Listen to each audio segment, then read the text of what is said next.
Selamat datang di channel Alur Donghua. Sebelum menonton, silahkan subscribe, biar Mimin tambah semangat update-nya.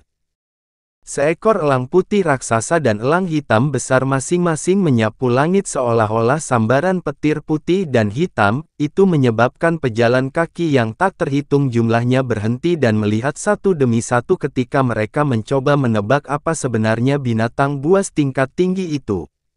Namun setelah itu, elang dan elang itu terbang semakin jauh dan semakin tinggi dan dengan sangat cepat, lenyap sama sekali di atas awan.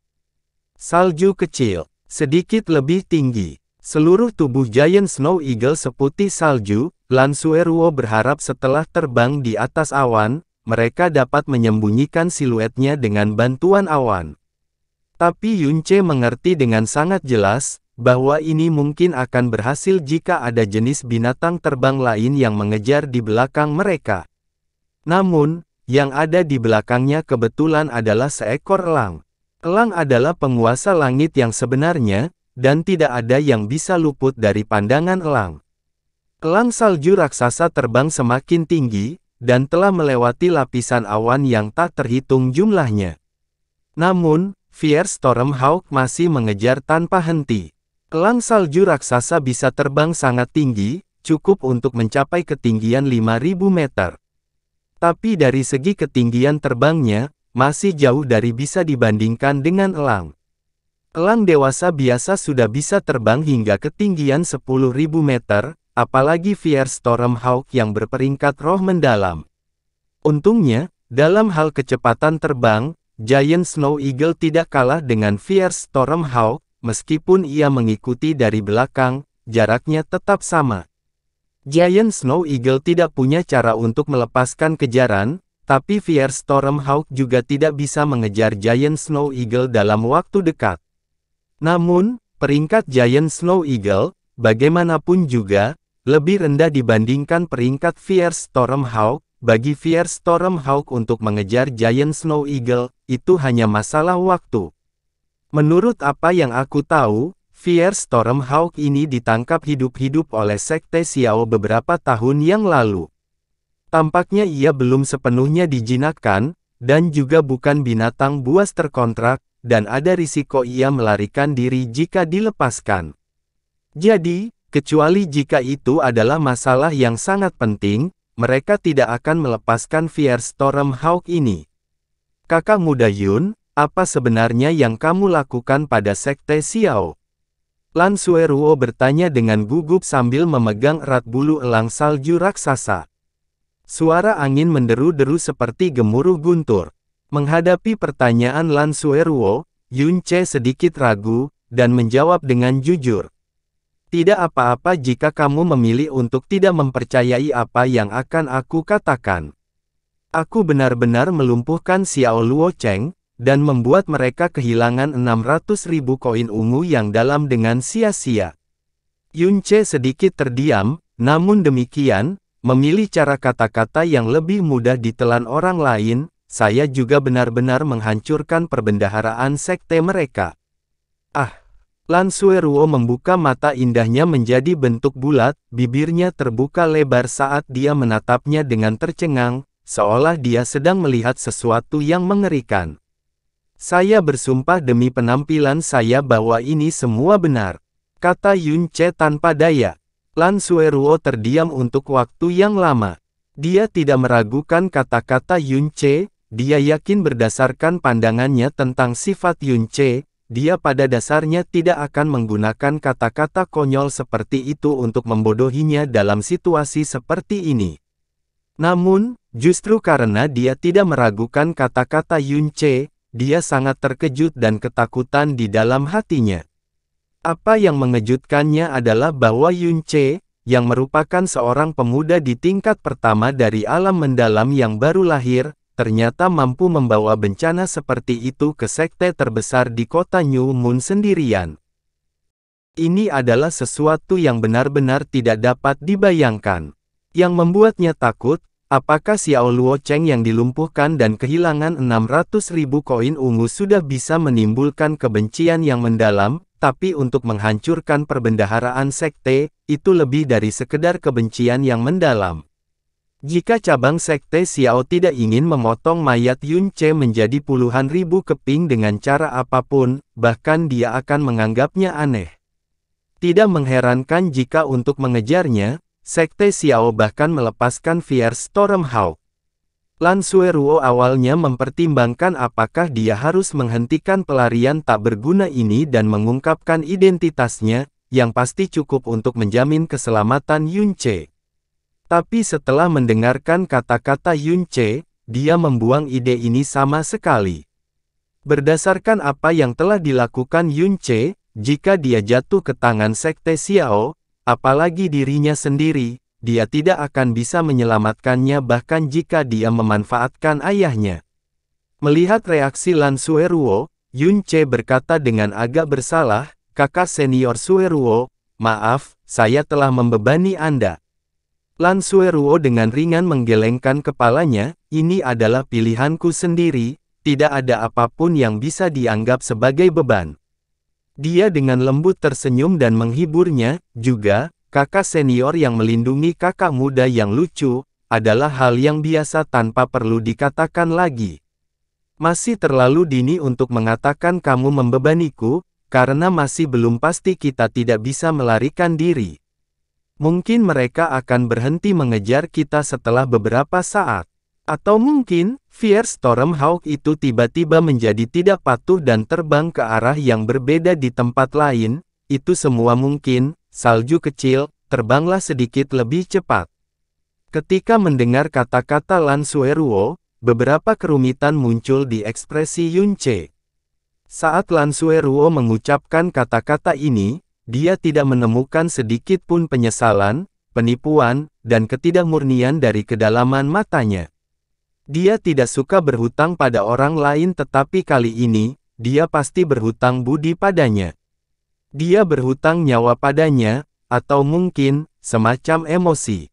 "Omong-omong, saudara muda Yun, bagaimana kamu bisa menyusup ke dalam sekte Xiao? Dan bagaimana kamu menghancurkan mereka sampai sejauh ini?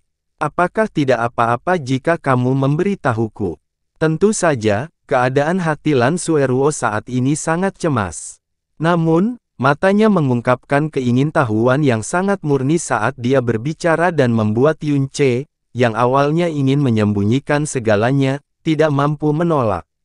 Dia berpikir sejenak, dan menceritakan kepadanya, "Dahulu kala, saya memiliki seorang guru. Saya belajar beberapa keterampilan medis dari guru, dan di dalamnya termasuk seni penyamaran. Xiao Luocheng terluka parah oleh saya, dan sekte tersebut pasti akan mencari dokter dimanapun di kota. Oleh karena itu, saya menyamar sebagai dokter paruh baya, dan menyusup ke sekte Xiao." Yun Ce secara alami sangat fasih dalam pidatonya dan dengan jelas menceritakan apa yang terjadi selama beberapa hari ini di sekte Xiao kepada Lan Sueruo. Tentu saja, dia tidak menyebutkan hal-hal seperti inti naga mendalam kaisar itu. Dia tidak bisa memberitahu orang lain. Keseluruhan proses deskriptif tidak diragukan lagi luar biasa, hal itu menyebabkan Lan Sueruo, terkadang, membuka lebar bibir merah mudanya, terkadang tertawa sambil menutup mulutnya, dan terkadang memasang wajah terkejut. Terutama ketika dia mendengar bahwa dia disalahartikan sebagai dokter yang tak tertandingi, serta Xiao Luocheng yang bersujud kepadanya sebagai kakek baptisnya. Dia langsung tertawa sambil memegangi perutnya hingga air mata mengalir dari sudut matanya. 2 jam berlalu, 4 jam berlalu. Langit sudah gelap. Saat 4 jam dan ratusan kilometer dilewati dalam suara angin yang menderu, telinga Yun Ce dan Lan Sueruo hampir menjadi tuli. Mereka sudah tidak tahu di mana mereka berada saat ini. Setiap kali mereka menoleh ke belakang berkali-kali, mereka masih bisa melihat dengan jelas siluet Black Hawk setiap saat. Ini buruk. Mereka hampir menyusul. Little Snow, terbang sedikit lebih cepat. Salju kecil. Yun Ce menoleh dan terkejut saat mengetahui bahwa Fierce Stormhawk di belakang mereka telah mendekat dari jarak lebih dari 1000 meter menjadi kurang dari 300 meter. Duduk di punggung Giant Snow Eagle, Yunce jelas merasakan tubuhnya kram.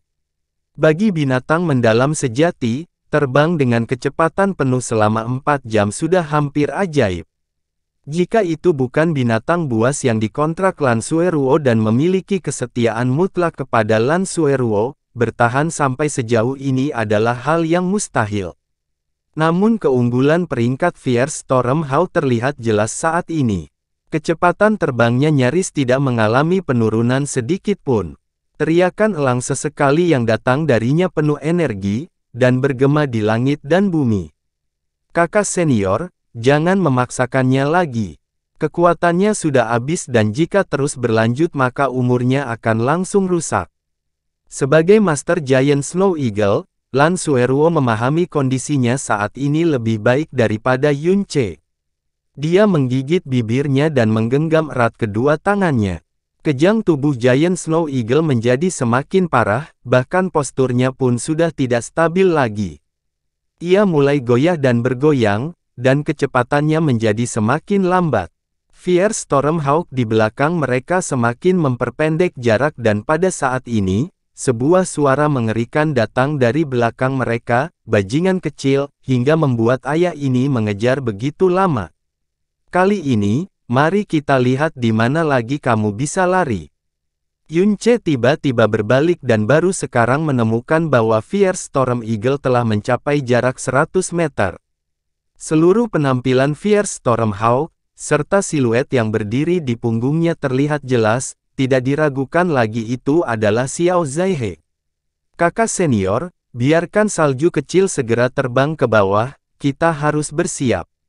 Saat Yunce berbicara di tengah jalan, dia tiba-tiba berhenti, karena pada saat itu, perasaan yang sangat berbahaya datang dari belakangnya.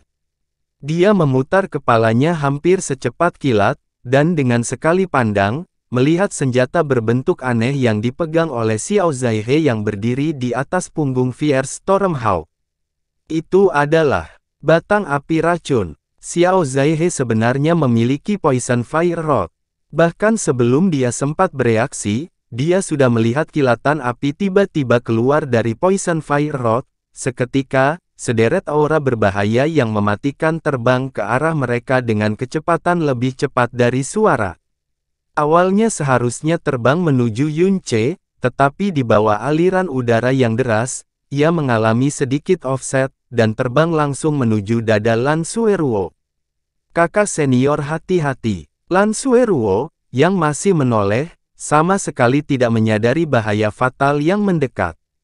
Ketika dia akhirnya menyadarinya, dia sudah tidak bisa bereaksi sama sekali, pada pupil matanya yang membesar, sebuah benda hitam pekat semakin mendekat, dan tepat setelahnya, benda itu terhalang kuat oleh tubuh Yunce yang terbang di depannya. Sebuah lubang besar terbuka di bahu Yunce dan darah berceceran di mana-mana. Meskipun dia menghindari tanda-tanda vital, dia masih meremehkan kekuatan Poison Fire Rod. Begitu dia terkena Poison Fire Rod, dia hampir mendengar tawa mengerikan dari Grim Reaper. Junior, kakak muda Yun. Tubuh Lan Sueruo membeku di tempatnya. Hanya ketika dia melihat bahu Yunce yang langsung diwarnai merah oleh darah, dia akhirnya menjerit ketakutan dan dengan panik menopang tubuhnya yang perlahan terjatuh. Kakak senior, dia dapat menahan rasa sakit yang parah akibat lukanya tetapi di bawah pukulan berat, pikirannya tersebar, dan membuatnya merasa seolah-olah dia tidak mampu menghidupi dirinya sendiri. Dengan wajah yang mengerikan, dia berkata dengan susah payah sambil menggigit ujung lidahnya, itu adalah Poison Fire Rod, ia memiliki racun yang akut, jika terkena, kematian yang tak terhindarkan. Pegang aku, dan lompat ke bawah. Racun akut. Melihat bahu Yunce yang berdarah dan dimutilasi membuat bagian dalam hati Lan Sueruo bergetar hebat. Dia mengangguk dengan mata berkabut dan memeluk erat tubuh Yunce, baiklah. Mari kita melompat. Pada saat ini, di hadapan Yunce yang menghalanginya dengan nyawanya, dia masih memilih untuk mengikuti secara membabi buta bahkan ketika dihadapkan pada ketinggian beberapa ribu meter. Dia memeluk Yunce dan berdiri di punggung Giant Snow Eagle. Melihat tanah luas di bawahnya, dia dengan lembut berbisik, "Salju kecil, kamu telah bekerja keras, kembalilah dan istirahatlah dengan baik." Saat suaranya memudar, tanda di tangannya bersinar. Dengan teriakan panjang, tubuh raksasa Giant Snow Eagle menghilang dalam cahaya putih. Tubuh Yunce dan Lan Sueruo juga jatuh lurus ke bawah. Ketika Yunce dan Lan Sueruo tiba-tiba melompat turun seperti itu, Xiao Zaihe terkejut. Pada saat dia menghentikan Fierce Stormhawk, dia sudah tidak bisa melihat siluet mereka. Mereka pasti gila. Bahkan jika itu aku akan hancur berkeping-keping jika aku melompat turun dari ketinggian ini. Tapi bocah nakal itu terkena Poison Fire Rod, jadi dia sudah ditakdirkan untuk mati. Tanah di bawahnya tampak seperti kawasan hutan belantara yang luas. Dalam suasana tenang meresap firasat bahaya. Dia yakin dua orang yang melompat ke bawah pasti akan mati, namun, Yunce mengambil semuanya dari perbendaharaan sekte sehingga dia mungkin memiliki barang dengan kapasitas spasial yang cukup untuk menampung semua barang yang dicuri itu. Kehidupan atau kematian Yunce tidak menjadi masalah, yang lebih penting adalah menemukan harta karun sektenya. Dalam kecepatan tercepat, Xiao Zaihe langsung terjun ke bawah. Begitu dia terjatuh, dia menerima serangan kekerasan dari binatang mendalam sejati yang liar. Dia mengulurkan telapak tangannya untuk segera menghilangkannya, tetapi dia tidak menyangka bahwa serangannya akan secara tidak sengaja menembus sarang lebah. Sekelompok besar binatang mendalam sejati mulai mengaum dari sekeliling, memaksanya tidak punya pilihan lain selain segera melarikan diri karena ketakutan. Hutan belantara membentang ratusan mil. Selama lebih dari 4 jam, Xiao Zaihe mencari seperti lalat tanpa kepala, namun dia tidak menemukan sedikit pun jejak kehadiran mereka bahkan setelah terus mencari sampai langit menjadi gelap gulita. Populasi binatang buas di sini sangat padat, dan kebanyakan dari mereka memiliki temperamen yang sangat kejam. Meski pencarian hanya 4 jam, dia sudah mengalami puluhan serangan. Termasuk di antara mereka bahkan adalah binatang buas tingkat rendah di alam mendalam bumi. Meski berhasil kabur dengan mengandalkan Fierce Stormhawk miliknya, seluruh tubuhnya masih dipenuhi lapisan keringat dingin. Binatang buas yang sangat agresif di daerah ini sangat padat. Cukup waktu telah berlalu bagi binatang buas agresif ini untuk melahap mayat Yunce hingga tidak ada setitik pun yang tersisa, sehingga mustahil menemukannya. Saat dia berpikir di sini, meskipun memiliki perut yang suram, Xiao Zaihe tidak punya pilihan selain menghentikan pencariannya saat dia mengarahkan Fierce Stormhawk menuju ke arah New Moon City. Bagi Yunce membiarkan Lan Sueruo memeluknya dan melompat bersama jelas bukan pilihan yang dibuat karena putus asa. Sebaliknya, itu karena jika tidak, mereka pasti sudah mati di tangan Xiao Zaihe. Tetapi jika mereka melompat, mereka pasti akan selamat. Karena ada Jasmine. Apa kamu marah? Tindakan Yunce membuat Jasmine terkejut. Saat tubuhnya dengan cepat jatuh ke bawah, tubuh lembut dan hangat lainnya memeluknya erat. Namun, dia tidak punya waktu untuk menikmati sensasi luar biasa ini. Dia mengangkat tangan kirinya dan 7 jenis ramuan obat dengan cepat muncul dalam genggaman lembut telapak tangannya. Di bawah cengkeramannya yang ringan, 7 tanaman obat berubah menjadi 1 pil setelah disempurnakan oleh Sky Poison Parrot. Dia kemudian memasukkan pil obat ke dalam mulutnya dengan susah payah dan dengan paksa menelannya. Setelah itu, dia akhirnya berbicara kepada Jasmine dengan tergesa-gesa, "Jasmine, kamu tidak boleh mencoba menyelamatkanku. Atau kamu akan mati. Untuk saat ini, coba pinjamkan aku sebagian dari kekuatanmu, cukup bagiku untuk menggunakan teknik mengambang yang mendalam." Setelah membunuh naga api, racun kuat di tubuh Jasmine membuatnya tidak mampu menggunakan kekuatannya selama 3 bulan. Namun, jika sebagian kecil dari kekuatannya dipinjamkan kepada Yunce tanpa dia melepaskannya secara pribadi, efek pantulan pasti akan berkurang cukup banyak. Namun, teknik mengambang yang mendalam, Tahukah kamu bahwa untuk menggunakan teknik mengambang yang mendalam, kekuatanmu setidaknya harus berada di alam mendalam langit? Dengan tubuhmu saat ini, bagaimana mungkin kamu bisa menahan kemampuan langit mendalam ini? Jika terjadi kesalahan, dalam beberapa saat setelah aktivasi, pembuluh darah dalammu akan segera pecah. Jangan lupa, urat nadiku yang dalam saat ini adalah vena mendalam dewa jahat. Saya yakin mereka tidak akan hancur dengan mudah. Selain itu, saya tidak perlu menggunakannya dalam waktu lama, hanya beberapa detik sebelum kita menyentuh tanah sudah cukup. Di samping telinganya, suara angin menjadi semakin kencang. Pemandangan di bawah mereka juga dengan cepat membesar dengan kecepatan yang lebih cepat. Mata Lan Sueruo tertutup rapat saat lengannya secara tidak sadar mengencang sambil memegangi Yunce. Ini bukan hanya untuk perlindungannya, tetapi lebih karena ketakutan bawah sadar. Kesadarannya mengendur tapi Yunce tetap membuka matanya lebar-lebar saat dia fokus pada pemandangan di bawahnya. Tekanan angin yang menyerang di bawah kakinya berubah secara khas, yang berarti dia sudah sangat dekat dengan permukaan bumi. Dalam beberapa napas, mereka akan menabrak tanah dengan keras. Jasmine. Setelah teriakan di dalam benaknya, kekuatan yang sangat besar mulai memenuhi pembuluh darahnya yang dalam. Itu adalah kekuatan yang sangat besar yang membuatnya merasa bahwa dia bisa mengendalikan ruang, dan bahkan kekuatan yang cukup kuat untuk langsung meledakkan pembuluh darahnya yang dalam. Yunce membuka matanya lebar-lebar dan matanya langsung menajam. Dia mulai melepaskan kekuatan besar ini. Sebagian dikirim melawan aliran udara di bawah, dan bagian lainnya dibuat untuk melindungi area di sekitar tubuhnya. Tiba-tiba, seolah-olah mereka tertangkap oleh sesuatu, kecepatan jatuhnya dia dan Lan Sueruo sangat menurun. Ini menjadi semakin lambat, semakin lambat. Tapi dalam waktu yang singkat ini, bahkan untuk kekuatan alam mendalam langit, pada dasarnya mustahil untuk sepenuhnya meniadakan kekuatan jatuh yang berlebihan. Sesaat sebelum jatuh ke tanah, kecepatan jatuhnya masih cukup cepat. Yunce menggenggam lengan Lan Sueruo tanpa ragu dan dengan paksa mendorong tubuh lembutnya ke atas. Lan Sueruo segera membuka matanya dan melihat sedikit senyum yang melekat di sudut bibir Yunce. Namun, senyuman itu perlahan memudar di depan matanya.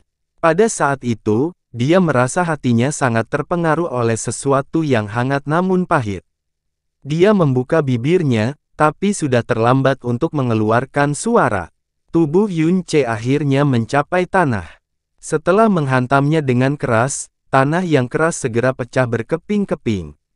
Dia bahkan tidak sempat merasakan sakit sebelum kesadarannya langsung menjadi gelap. Adik Yun. Hanya setelah 4 napas dari jatuhnya Yunce barulah Lan Sueruo akhirnya mencapai tanah. Ketika dia mendorong Lan Sueruo, kekuatannya sangat lembut tetapi sangat panjang. Itu seperti hembusan angin yang lembut namun tak tertahankan yang secara bertahap memperlambat penurunannya, lembut sedemikian rupa sehingga sekitar 10 meter dari tanah, dia benar-benar melayang di udara. Saat terjatuh, rasanya seperti jatuh dari ketinggian 10 meter. Pada ketinggian itu, pada dasarnya mustahil baginya untuk menderita kerusakan apapun. Lan Sueruo mendarat dengan sangat mulus di kakinya dan kemudian bergegas menuju Yunce seolah-olah dia sudah gila. Setelah melihat kawah raksasa yang menakutkan di bawahnya dan celah di tanah yang membentang lebih dari 10 meter, air matanya mengalir deras. Adik Yun. Kakak muda Yun, kakak muda Yun. Lan Sueruo berlutut di samping tubuh Yunce dan dengan sedih memanggilnya. Dia, yang tidak meneteskan air mata selama lebih dari 10 tahun, sekarang menangis terseduh-seduh. Air matanya mengalir seperti gelombang banjir dan dengan cepat menutupi seluruh wajahnya. Meskipun dia dengan paksa menutup bibirnya, dia masih tidak mampu menahan suara tangisannya bagaimanapun caranya. Dia telah memberi tahu Qin Wuyu sebelumnya, bahwa Yunce akan menjadi seseorang yang memandang kehormatan dan persahabatan dengan sangat penting. Jika dia dibantu pada masa-masa sulit, dia pasti akan membalas budi. Setidaknya, dia tidak akan menolak permintaannya ketika saatnya tiba. Di depan sekte luar sekte Xiao, dia memang menyelamatkannya menggunakan makhluk roh terkontraknya untuk melarikan diri dari kejaran Xiao Zaihe. Namun, dia tidak pernah menduga bahwa pria itu akan membalas budi dengan cara yang begitu penuh semangat dan tegas, bahwa dia akan mati-matian melindunginya menggunakan tubuh dan nyawanya 2 kali berturut-turut. Di dunia ini, ada banyak orang yang baik padanya, dan juga lebih banyak lagi yang berusaha keras untuk menyenangkannya. Namun dari masa mudanya hingga dewasa, dia telah melihat cukup banyak sikap tidak berperasaan, melihat cukup banyak ketidaktulusan dan ketidakberdayaan, melihat cukup banyak pedang dalam kata-kata manis dan ambisi yang jahat. Di antara mereka bahkan termasuk anggota keluarga terdekatnya. Dia putus asa dari waktu ke waktu, beberapa kali, hampir sampai pada titik putus asa. Kalau tidak, dia tidak akan meninggalkan rumah untuk melewati 7 istana mendalam dalam waktu 2 tahun, semua untuk menemukan sedikit harapan. Perlakuannya yang hangat dan lembut terhadap orang lain disebabkan oleh sifatnya. Namun dia, yang terlalu menderita karena sikap apatis dan trauma, tidak pernah membuka hatinya kepada siapapun. Setiap kali dia berbicara dan tertawa dengan orang lain, isi hatinya sebenarnya ribuan mil jauhnya. Dia tidak akan pernah menyangka bahwa di dunia ini, akan ada seseorang yang, di saat paling berbahaya, rela menyerahkan nyawanya untuk menjaga depannya. Setidaknya, keluarganya tidak akan melakukan hal itu, begitu pula mereka yang menyanjung dan berusaha menyenangkannya. Tapi Yunche, junior kecil yang dia coba cari, membuat lubuk hatinya berdebar, membuat air matanya jatuh seperti hujan. Dia juga membuatnya mengerti untuk pertama kalinya dalam hidupnya, bahwa di dunia ini, memang ada seseorang yang bersedia melindunginya menggunakan nyawanya. Dan yang terpenting, 2 kali. Namun, dia mungkin terlambat memahaminya, karena pada saat dia memahami hal itu, orang ini kemungkinan besar tidak akan pernah bangun lagi. Kejatuhan yang mengerikan seperti itu benar-benar mustahil bagi seseorang yang hanya memiliki kekuatan mendalam dari alam mendalam yang baru lahir untuk bertahan. Satu-satunya hasil adalah kematian. Hati Lan Sueruo didera rasa sakit yang luar biasa dan air matanya benar-benar mengaburkan pandangannya. Dalam kesusahannya, dia tidak menyadari bahwa meskipun hantaman Yunche menghancurkan kawah yang sangat besar dan begitu banyak retakan di tanah, sebenarnya tidak ada tanda-tanda adanya darah yang terkumpul di bawah tubuhnya. Di tengah tangisannya, tiba-tiba dia merasakan sentuhan hangat di telapak tangannya.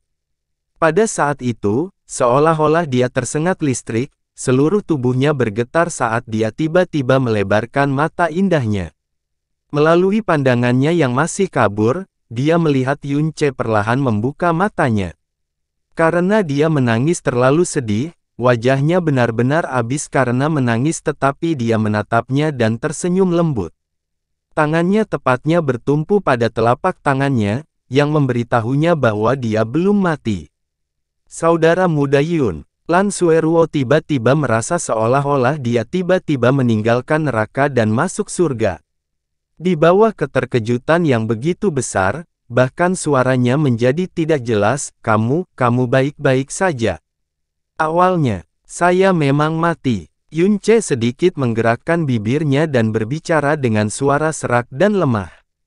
Namun senyuman tipis di sudut bibirnya tetap menunjukkan kesan yang biasa. Tetapi ada yang memberitahuku bahwa ada seorang gadis cantik dan baik hati yang menangis begitu sedih karena kematianku sehingga dia bahkan tidak tahan untuk melihatnya lebih lama lagi, jadi dia mengirimku kembali. Di tengah kesedihan dan keterkejutan, Lan Sueruo tidak tahu apakah dia harus menangis atau tersenyum. Agak malu, dia menyeka air mata di wajahnya dan berusaha keras untuk membuat ekspresi mencela.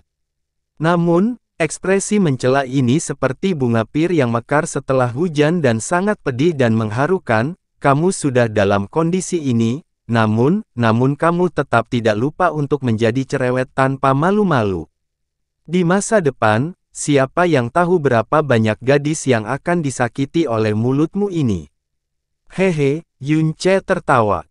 Saat dia tertawa, lukanya terkena dampak dan rasa sakit menyebabkan alisnya mengejang. Kalau begitu, apakah mungkin untuk menyakiti kakak senior? Sejak hari pertama mereka bertemu hingga sekarang, Lan Sueruo dan Yunce tidak banyak melakukan percakapan di antara mereka. Selain itu, sebagian besar percakapan mereka terdiri dari lelucon yang sedikit menggoda. Dia sudah terbiasa mendengar kata-kata seperti itu dari mulutnya dan dia akan menganggapnya lucu atau menarik. Tapi kali ini, dia tiba-tiba merasakan denyutan yang tidak bisa dijelaskan dan tidak bisa dijelaskan yang datang dari suatu tempat di lubuk hatinya. Dia menggerakkan bibirnya dan baru saja hendak berbicara, tetapi menemukan bahwa Yunce sudah menutup matanya dan kehilangan kesadaran.